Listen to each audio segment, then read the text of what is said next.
Hello good morning everyone. मैं हूं चीनू ठाकुर जायसवाल और हम डिस्कस कर रहे हैं जेआरएफ के लिए पेपर वन। नेट एग्जाम में पेपर वन में कम्युनिकेशन एक बहुत इंपॉर्टेंट टॉपिक है जिसमें से बहुत सारे क्वेश्चंस आते हैं। बट अब जब पेपर का पैटर्न बहुत चेंज हो चुका है और क्वेश्चंस भी थोड़ा घुमावदार आते हैं तो आपको कम्युनिकेशन से को अच्छे से समझना ज़रूरी है। तो ये मेरी श्योरिटी है कि अगर ये क्लास आप पूरा देख लेंगे तो कम्युनिकेशन से रिलेटेड जो भी आपके डाउट्स हैं वो ख़त्म हो जाएंगे। कम्युनिकेशन को टाइप में अगर मैं कहूँ तो एक साथ देखो यहाँ पे समझते हैं। अगर रिलेशनशिप की बात करें तो 5 तरह के होते हैं: इंट्रापर्सनल, ट्रांसपर्सनल, इंटरपर्सनल, ग्रुप और मास। ठीक है, मैं बिल्कुल ये वो चीज़ें डिस्कस करूंगी जिस पर पेपर बन के आते हैं, जिसमें क्वेश्चन बनते हैं। ठीक है, उसके बाद हम डिस्कस करेंगे बेस्ड ऑन ऑर्गेनाइजेशनल स्ट्रक्चर। इसके ऊपर भी टॉपिक पे आता है कि एक तो होता है फॉर्मल पैटर्न और एक होता है इनफॉर्मल पैटर्न। ठीक है, नेक्स्ट नेक्स्ट आपका आता है based on the basis of direction, कि भाई किस तरह की टॉपिक चल रही है, किस तरह की बात चल रही है। ठीक है, तो उसमें आपका आ जाता है वर्टिकल, हॉरिजॉन्टल, अपवर्ड, डाउनवर्ड और डायगोनल। फिर on the basis of channel, कैसे बात हो रही है, ओरल, वर्बल, वर्बल के अंदर ओरल और रिटन दोनों आते हैं, और नॉन वर्बल। ठीक है, अब फटाफट से समझते हैं इंट्रापर्सनल, ट्रांसपर्सनल, इंटरपर्सनल और ग्रुप कम्युनिकेशन मास। क्योंकि इंट्रापर्सनल, ट्रांसपर्सनल और इंटरपर्सनल इस पे कई बार क्वेश्चन आया है, बट मास कॉम को भी नहीं छोड़ा गया है, मतलब इसमें से भी पेपर बन के आया है। इंट्रापर्सनल का मतलब क्या होता है? जब कोई इंसान सिर्फ अपने आप से बात कर रहा होता है। कई बार आपने देखा होगा कि बच्चे जो होते हैं वो वॉल से बात करते हैं, दीवार से बात कर रहे होते हैं। ठीक है, शीशे से बात कर रहे होते हैं, अपने आप से बात कर रहे होते हैं। तो ऐसी जो बातें होती हैं उसे हम इंट्रापर्सनल कम्युनिकेशन कहते हैं। इंट्रापर्सनल कम्युनिकेशन जो है वो इमेजिनेशन में है, सेल्फ टॉक की बात करता है, विजुअलाइजेशन की बात होती है, अपने आप को कुछ याद कराने वाले। हम कहते हैं ना, ओ हाँ याद आ गया, ऐसा करना था। तो इस तरह से अपने आप से बात करना। ट्रांसपर्सनल का मतलब क्या होता है? जब कोई बंदा पर्सनल स्पिरिचुअल डोमेन से बात कर रहा है। स्पिरिचुअल डोमेन का मतलब क्या हुआ? जब हम अपने अंतर आत्मा से कुछ प्रश्न करते हैं, स्पिरिचुअल हो जाते हैं नेचर के, तो वो ट्रांसपर्सनल कम्युनिकेशन है। ठीक है, खुद से मतलब भूतों भूतों से बात करना मत समझ लेना। ठीक है, समझ में आया? स्पिरिचुअलिटी की बात हो रही है यहाँ पर। नेक्स्ट है आपका इंटरपर्सनल। इंटरपर्सनल मतलब क्या होता है कि जैसे दो लोग आपस में बात करते हैं ना फोन पे, यहाँ से एक बंदा बात कर रहा है, यहाँ से एक बंदा बात कर रहा है, फोन पे बात चल रही है, एक दूसरे से हम बात कर रहे हैं, अपनी इंफॉर्मेशन दे रहे हैं, आइडिया शेयर कर रहे हैं, फीलिंग शेयर कर रहे हैं। तो दो लोगों के बीच में बात चल रही है, इसे हम कहते हैं इंटरपर्सनल।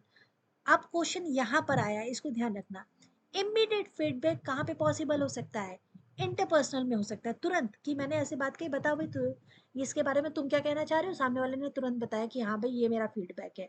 तो यहाँ पर सेंडर और रिसीवर दोनों प्रेजेंट है। लेकिन इंट्रापर्सनल में सिर्फ सेंडर प्रेजेंट रहता है, रिसीवर प्रेजेंट नहीं रहता है, ये याद रखिएगा। अगला है ग्रुप कम्युनिकेशन। अब ये ग्रुप कम्युनिकेशन जहाँ पर क्या है, बहुत सारे लोग बैठे हैं आपस में मैसेज रिसीव कर रहे हैं, ग्रुप में बातचीत चल रही है। ठीक है, और यहाँ पर छोटा ग्रुप भी हो सकता है, बड़ा ग्रुप भी हो सकता है, कोई ऑर्गेनाइजेशनल क्लब भी हो सकता है, क्लासरूम भी हो सकती है। 4-5 लोगों की बैठ के बातचीत को भी हम ग्रुप कम्युनिकेशन में ही कंसिडर करते हैं। नेक्स्ट आपका आता है मास कम्युनिकेशन। मास कम्युनिकेशन जो कोर्स है वो तो आप उस चीज़ को मत समझ लेना कि मास कॉम का जी कोर्स होता है। ये एक प्रोसेस है जहां पर हम इंफॉर्मेशन को किसके थ्रू दे रहे हैं? मास मीडिया के थ्रू दे रहे हैं। अब आज आप ये क्लास ले रहे हो और अगर कल आप ये शेयर कर देते हो क्लास, वैसे तो बहुत आभार हो जाएगा अगर आप लोग शेयर करते हो, लेकिन सपोज अगर आप शेयर कर देते हो मीडिया में इस वीडियो को कि भाई कम्युनिकेशन की झटपट वाली क्लास लेनी है तो यहाँ पे ले सकते हो, तो हम उसे क्या कहेंगे? मास कम्युनिकेशन के थ्रू आप इस प्रोसेस को आगे बढ़ा रहे हो। ये मल्टीपल मीडियम के थ्रू हो सकती है, जैसे रेडियो से, टेलीविजन से, शो, सोशल नेटवर्क से, नेटवर्किंग से भी। अपने फ्रेंड सर्कल में जाके आपने कोई बात बता दी तो वो भी बात यहाँ से वहाँ पहुँच गई, तो ये भी सब मास कम्युनिकेशन का ही हिस्सा है। Study of mass communication is mainly concerned with how the content of mass communication pursue or other effect। ठीक है, ये पूरा मास कम्युनिकेशन से रिलेटेड मुद्दा आपको क्लियर हो गया ना, कि जहाँ पे हम शेयर कर रहे हैं, मास मीडिया की हेल्प ले रहे हैं, सोशल मीडिया की हेल्प ले रहे हैं। नेक्स्ट आपका आता है, अब ऑर्गेनाइजेशनल स्ट्रक्चर के बारे में बात करेंगे। ठीक है, कितने टाइप होते हैं वो हमारी बात हो गई। ऑर्गेनाइजेशनल वे में कितनी तरह की होती है, फॉर्मल और इनफॉर्मल, दो तरह की होती है, ठीक है। फॉर्मल का मतलब क्या हो गया, जब हम कुछ रूल्स के द्वारा रेगुलेशंस बनाते हैं, कन्वेंशंस, प्रोटोकॉल रखते हैं बातचीत का। जैसे अब अगर मैं कहूँ कि सामने प्रधानमंत्री बैठे हैं, जाओ जाके उनसे जाके पूछो चाय कितनी लोगे, क्या हो सकता है ऐसा? बिल्कुल नहीं हो सकता। बहुत बड़ी फॉर्मेलिटी है किसी भी ऊंचे पदाधिकारी से बात करने की। तो वहां पर किस तरह का कम्युनिकेशन चल सकता है, ओनली फॉर्मल कम्युनिकेशन ही वहां चल सकता है, ठीक है।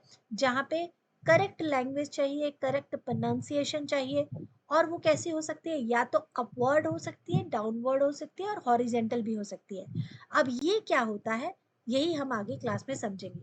जैसे कि एग्जाम्पल दिया है कि असिस्टेंट प्रोफेसर जो होते हैं has to communicate with college principal, तो किस तरह की भाषा वो बोलेंगे, और सर कहता है ये कैसे हैं, चाय पकौड़ा खाएंगे, नहीं करेंगे ना ऐसा।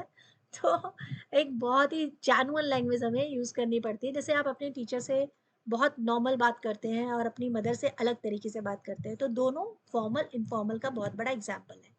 इनफॉर्मल कम्युनिकेशन है जहाँ कोई फॉर्मल रूल्स नहीं है, भाई अपने दोस्तों को आप जैसे बात करते हैं, जो अनस्ट्रक्चर्ड होता है, अनऑफिशियल होता है, अनप्लान्ड होता है। मोस्ट इंपॉर्टेंट लाइन है, इस बात को याद रखना, इसी से क्वेश्चन बना हुआ है, ठीक है। इनफॉर्मल कम्युनिकेशन रिजल्ट है सोशल इंटरेक्शन का। जब आप सोशल बातचीत कर रहे हैं, नॉर्मल आप एक दूसरे से बातचीत कर रहे हैं, तो किस तरह का कम्युनिकेशन कर रहे हैं, आप इनफॉर्मल कम्युनिकेशन कर रहे हैं। It also called grapevine communication, most most important repeat question है ये, ठीक है। Grapevine communication informal communication में आता है, ठीक है। इसका डायरेक्शन कैसा होता है, ये हॉरिजेंटल भी चलता है, वर्टिकल भी है, डायगोनल भी है। तो हॉरिजेंटल ऐसे, वर्टिकल ऐसे, और डायगोनल भी है, ठीक है। इनफॉर्मल कम्युनिकेशन कब होता है, जब लोग आपस में बैठ के अपने वही जो फैमिली मेंबर्स है, को वर्कर्स हैं, ये सब बातें करते हैं। र्यूमर और गॉसिप भी इसी का एग्जाम्पल है, ग्रेप वाइन का, याद रखना है इस बात को। ग्रेप वाइन की चार चीजें, तीन चीजें हैं इंपॉर्टेंट, ठीक है। ग्रेप वाइन एक इनफॉर्मल है, ठीक है, दूसरा र्यूमर्स इसके अंडर आते हैं, तीसरा ये हॉरिजेंटल, ठीक है, हॉरिजेंटल, वर्टिकल और डायगोनल तीनों में हो सकता है। नेक्स्ट इसका आता है आपका based on the basis of direction, किस तरह की बात हो रही है। अब देखो यहाँ पे अब आप लोग समझोगे कि vertical, horizontal, upward, downward, diagonal ये सब क्या होता है, ठीक है। वर्टिकल कम्युनिकेशन क्या है, जब फॉर्मल कम्युनिकेशन चल रहा है, ठीक है, एकदम फॉर्मल कम्युनिकेशन चल रहा है, यानी सबसे पहले सीनियर, फिर उससे जूनियर, फिर उससे जूनियर, फिर सबसे जूनियर, मतलब हम अपवर्ड की तरफ बात कर रहे हैं, तो ये वर्टिकल कम्युनिकेशन है, फॉर्मल कम्युनिकेशन है, ठीक है। ये बॉटम टू अप भी हो सकता है, मतलब बॉस जो है वो भी अपने नीचे जूनियर्स को बोल सकता है, जूनियर भी अपने बॉस से कोई बात कर सकते हैं। तो किस तरह का कम्युनिकेशन यूज होगा, वर्बल कम्युनिकेशन यूज होगा, ठीक है। और कैसे, वर्टिकल कम्युनिकेशन रहेगा, फॉर्मल रहेगा। हॉरिजेंटल कम्युनिकेशन आपका क्या होता है, जब इक्वल सारे लोग हैं, एक ही लाइन जैसे लोग हैं, एक जैसे बैठे हुए हैं, तो वो किस तरह से बात कर रहे हैं, फॉर्मल इनफॉर्मल जो भी बात करें, लेकिन वो एक ही कैटेगरी के लोग हैं, तो वो वहां पर किस तरह की बात हो सकती है, हॉरिजेंटल कम्युनिकेशन रहेगा। नेक्स्ट आपका आता है अपवर्ड कम्युनिकेशन। अपवर्ड, जैसे अभी मैं फ्लो कह रही थी ना, फ्रॉम बॉटम टू अप, नीचे से जूनियर से कोई सीनियर की तरफ बात करेगा, तो हम उसे क्या कहेंगे, ये अपवर्ड कम्युनिकेशन की तरफ बात कर रहे हैं। मेन फंक्शन क्या होता है अपवर्ड कम्युनिकेशन का, कि जब हम अपर लेवल से बात कर रहे होते हैं, कोई लोअर लेवल वाली बात है और वो अपर लेवल में वो बात जो है डिलीवर करनी है, तो वो अपवर्ड कम्युनिकेशन कहलाता है, ठीक है। उसके बाद आता है डाउनवर्ड कम्युनिकेशन, तो जस्ट अपोजिट हो जाएगा अपवर्ड से, कि टॉप टू बॉटम है डाउनवर्ड कम्युनिकेशन। और इम्पॉर्टेंट प्रोसेस है ऑर्गेनाइजेशनल कम्युनिकेशन का, कि बॉस ने डिलीवर किया, अपनी सेक्रेटरी को बात की, सेक्रेटरी से कहा कि ये लेटर है, जो सब लोगों में बांट दो, ठीक है, तो डाउनवर्ड कम्युनिकेशन हो गया, ठीक है। नेक्स्ट आपका आएगा डाउनवर्ड कम्युनिकेशन के 5 पर्पस होते हैं, बहुत इंपॉर्टेंट है, ये पढ़ लेना, 5 क्या क्या पर्पस है। जैसे उनकी जॉब से रिलेटेड है, कोई टास्क देना है, जैसे भी मैंने बताया कि सर ने अपनी सेक्रेटरी को बोला जाओ जाके ये सारे नोटिस है सबको बांट दो, ठीक है। कोई एक्सप्लेन करना है कि भाई ये पर्टिकुलर जॉब है किस तरह से करनी है, कोई नए एम्प्लॉय को कोई काम सिखाना है, ठीक है। कोई फीडबैक देना है सबॉर्डिनेट को जॉब परफॉर्मेंस के मतलब बारे में, और कोई इन्फॉर्मेशन देनी है डिफरेंट टीम्स को, डिपार्टमेंट्स को, तो ये सारी चीजें क्या आती हैं, डाउनवर्ड कम्युनिकेशन में आती है। ध्यान रखना, क्वेश्चन कुछ इस तरह से आएगा, आपको सिचुएशन दे दी जाएगी कि ये सिचुएशन है, ये बॉस बात कर रहा है अपने जूनियर से और उसको ये काम दिया है, बताओ ये किस तरह की कम्युनिकेशन में आएगा। तो ये डाउनवर्ड कम्युनिकेशन आएगा। बट कोई जूनियर अपने सीनियर से बात करने जा रहा है तो वो अपवर्ड कम्युनिकेशन आएगा। आप समझते हैं डायगोनल कम्युनिकेशन क्या होता है, जहां इंफॉर्मेशन का एक्सचेंज हो रहा है different level across department line. ठीक है, कैसे? Building relationship and bonding between the superior and the subordinate.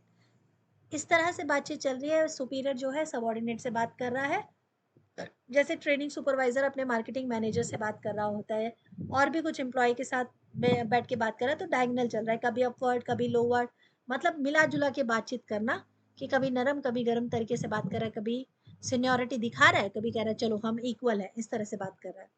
अब यहाँ पे आएगा प्रोसेस, वेरी वेरी इंपॉर्टेंट।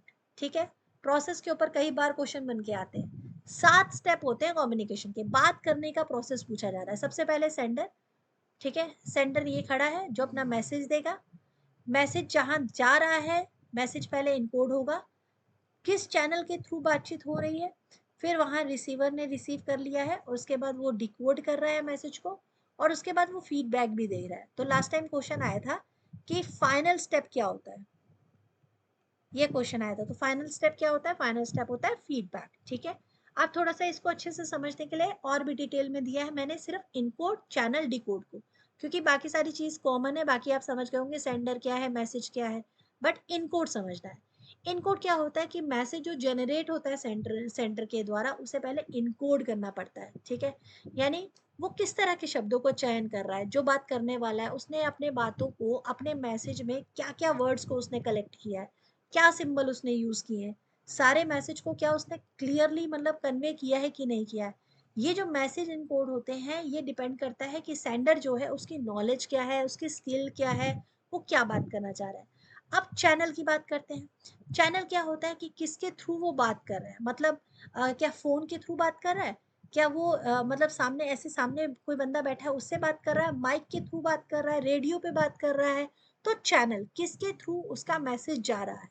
और डिकोड हो गया कि जब मैसेज लोगों के पास पहुंचा तो उन्होंने इस मैसेज को किस तरह से डिकोड किया है, रिसीवर ने क्या मैसेज का मतलब निकाला। ठीक है, इसे कहते हैं डिकोड करना। क्लियर?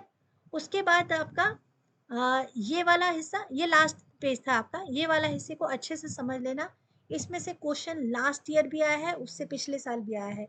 इनकोड और डिकोड में बहुत बार कंफ्यूजन होती है, इस बात को एकदम आपके ध्यान में रखना है। आई होप आप लोगों को समझ में आ गया होगा कि कम्युनिकेशन के मेनली क्वेश्चंस कहाँ कहाँ से आते हैं। तो अगर आप इस क्लास को देख रहे हैं, पसंद आ रही है क्लास, तो लाइक कीजिएगा, शेयर कीजिएगा, सब्सक्राइब कीजिएगा। आई होप कि आपको ये सारी क्लासेस समझ में आती होंगी। सब्सक्राइब कीजिए और शेयर ज़रूर कीजिएगा, क्योंकि 18 जून तक ऐसे ही कंटिन्यू क्लासेस चलने वाली है। पेपर 1 जो सबके लिए कॉमन है, और पेपर 2 में हम आर्कियोलॉजी कर रहे हैं। Thank you so much guys, will meet soon for our next class. Bye bye and take care.